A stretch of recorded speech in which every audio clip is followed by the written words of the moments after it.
Assalamualaikum warahmatullahi wabarakatuh. Bapak Ibu yang saya hormati, alhamdulillah berjumpa kembali dalam kajian subuh Yayasan Pendidikan As-Salam Jalan Merpati nomor 4 Sampang Madura.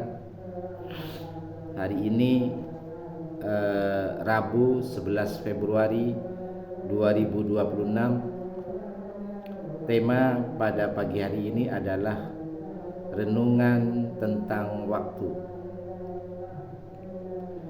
Bapak Ibu yang saya hormati, dalam kehidupan sehari-hari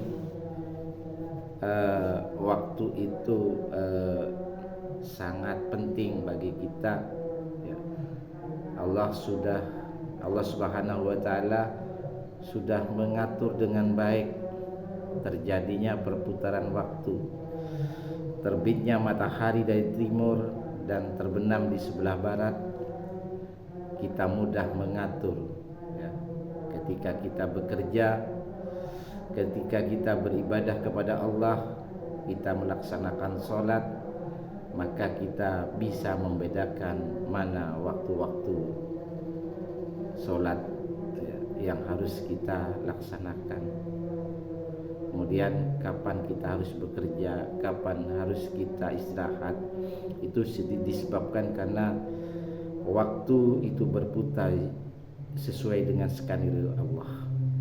Namun demikian, terkadang rasa syukur kita itu terkait dengan perputaran waktu itu perlu kita evaluasi.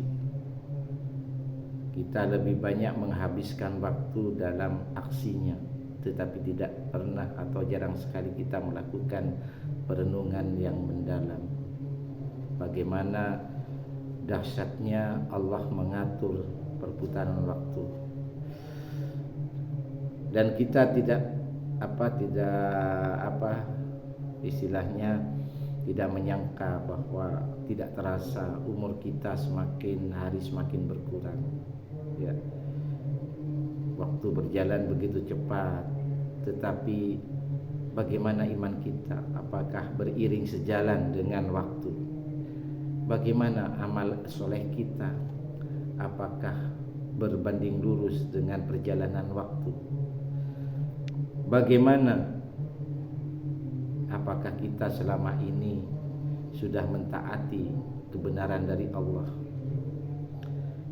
Atau kita saling menasihati untuk senantiasa sabar di dalam mentaati segala apa yang Allah perintahkan kepada kita. Nah, ini perlu perenungan yang mendalam. Bapak Ibu yang saya hormati, mari kita renungkan surat Al-Asr, ya. Ayat 1 sampai 3. Di sini Allah berfirman, wal asri, demi masa. Jadi dalam artian demi waktu yang berjalan perputarannya dan tidak pernah berhenti, ya. Dan ini peringatan keras bagi kita, apakah waktu yang berjalan itu dapat kita maksimalkan untuk melakukan perubahan-perubahan, terutama di dalam mengenal Allah, di dalam menjaga jiwa kalbu kirinya agar senantiasa berkomunikasi dengan Allah. Kita tidak lalai disebabkan karena terlalu sibuk dengan urusan dunia. Kita tidak lalai karena disebabkan memperturuti hawa nafsu dan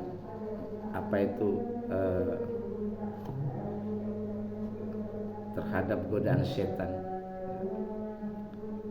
Innal insana lafi husrin, sesungguhnya manusia benar-benar dalam kerugian.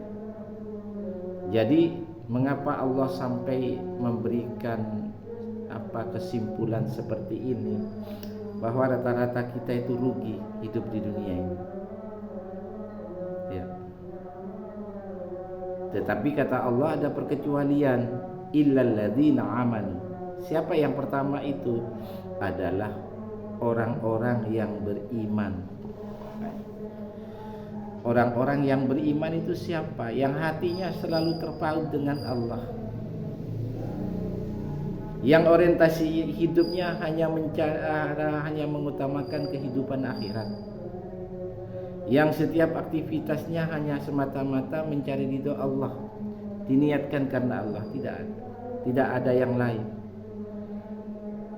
Jadi orang itu selalu menjaga apa yang Allah perintahkan, menjauhi hal-hal yang dilarang, bermaksiat kepada Allah, melakukan hal-hal yang diharamkan oleh Allah.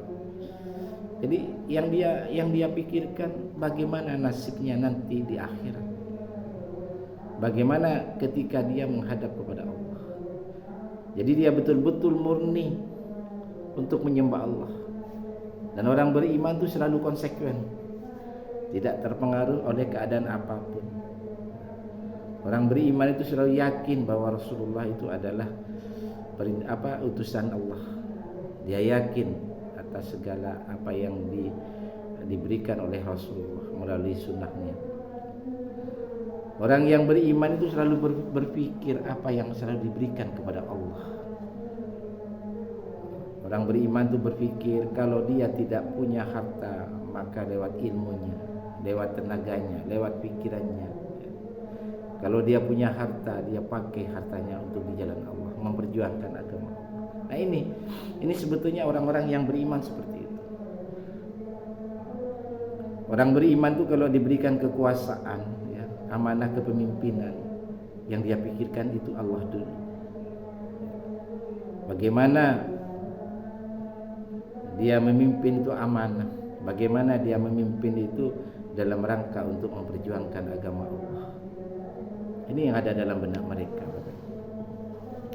Wa amilus solihati, ya, dan mengerjakan amal soleh, ya. Jadi orang-orang yang disibukkan dengan kegiatan bagaimana dia itu melakukan amal soleh, karena betapa pentingnya amal soleh ini harus kita tanamkan dalam diri kita. Bahkan di dalam sebuah Al-Quran itu disebutkan bahwa ketika kita meninggal dunia, ya, lalu ditambahkan surga dan neraka oleh Allah, maka orang itu memohon kepada Allah untuk kembali ke dunia hanya karena kepingin beramal soleh. Jadi yang dipikirkan kita itu bagaimana dia itu melakukan sebuah aktivitas di mana aktivitas itu bisa memberikan manfaat untuk dirinya sendiri, bisa memberikan manfaat untuk orang lain berdasarkan Al-Quran dan Sunnah. Itulah amal soleh, Bapak. Wa tawassaw bil haqqi wa tawassaw bis sabir. Dan orang itu menasehati supaya mentaati kebenaran Allah. Selalu memberikan masukan, ya, kepada orang lain, dan orang lain yang diberi masukan itu dengan senang hati. Karena apa? Karena hidupnya sudah sama homogen, sama-sama mencari ridho Allah. Ya. Orang-orang yang memberikan nasihat kepada orang yang beriman, yang memberi nasihat dan yang menerima nasihat itu akan merasa bahagia. Karena semuanya dikendalikan oleh kolbu kirinya. Ya. Coba andai kata ada orang diberi nasihat, nah yang menerima nasihat itu adalah orang-orang yang dikendalikan oleh dadanya atau saudaranya atau fikirnya atau kolbu kanannya, pasti menimbulkan masalah. Sudah tidak menerima diberi nasihat, malah memusuhi orang yang memberi nasihat.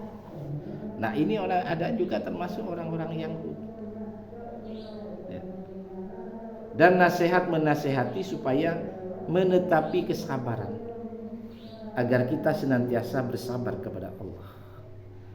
Jadi kuncinya ketika Allah itu memberikan sesuatu, apakah berupa kenikmatan, kesedihan, musibah, ujian, orang yang beriman itu selalu yang dipikirkan Allah, karena dia tidak mau menyia-nyiakan waktu untuk jauh dari Allah.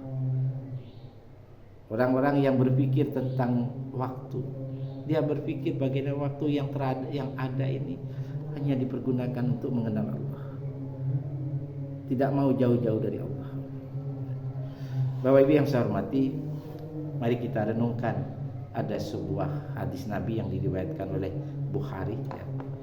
Jadi Rasulullah itu bersabda, ada dua kenikmatan yang mana kenikmatan itu banyak manusia tertipu. Yang pertama nikmat sehat. Nah, ketika kita diberikan nikmat sehat, terkadang kita lalai daripada mengingat Allah. Kita terlalu sibuk dengan urusan duniawi, sehingga kita dikendalikan oleh fikir, di mana fikir atau otak itu cenderung kepada megahnya dunia dan lalai daripada mengingat Allah. Fikir atau otak lebih menturutkan hawa nafsu, mengikuti arahan godaan setan. Ini ketika kita diberikan nikmat sehat, karena kita tidak pandai bersyukur kepada Allah, karena kita tidak melakukan perenungan betapa waktu itu begitu berharga bagi kita, dan kita tidak akan pernah umur kita itu maksudnya pasti ada perubahan. Sampai pada akhirnya kita akan sampai kepada ujung kematian, dan pada akhirnya kita akan menyesali kenapa dulu-dulunya kita itu tidak melakukan perenungan mendalam ketika sehat. Kemudian yang kedua yaitu nikmat sempat.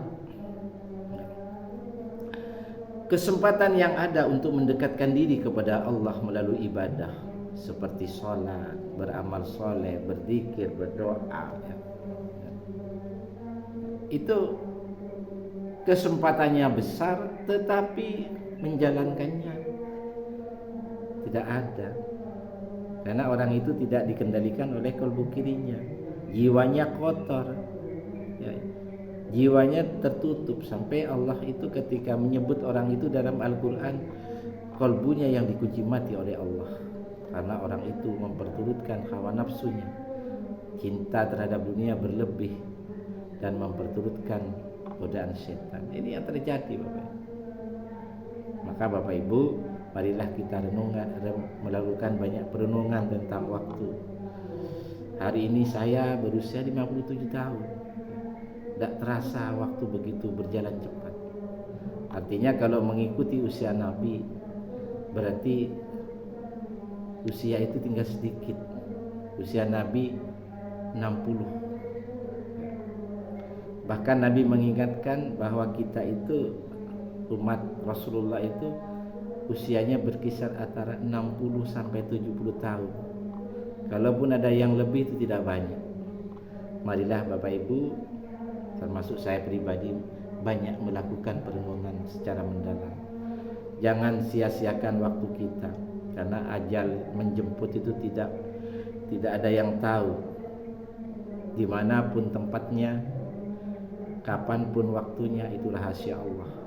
Bisa jadi hari ini adalah kehidupan terakhir bagi kita. Bisa jadi hari ini adalah sholat terakhir.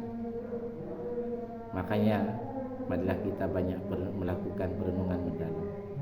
Mudah-mudahan ini bermanfaat ya, bagi saya sendiri, mudah-mudahan juga bagi Bapak Ibu. Wassalamualaikum warahmatullahi wabarakatuh.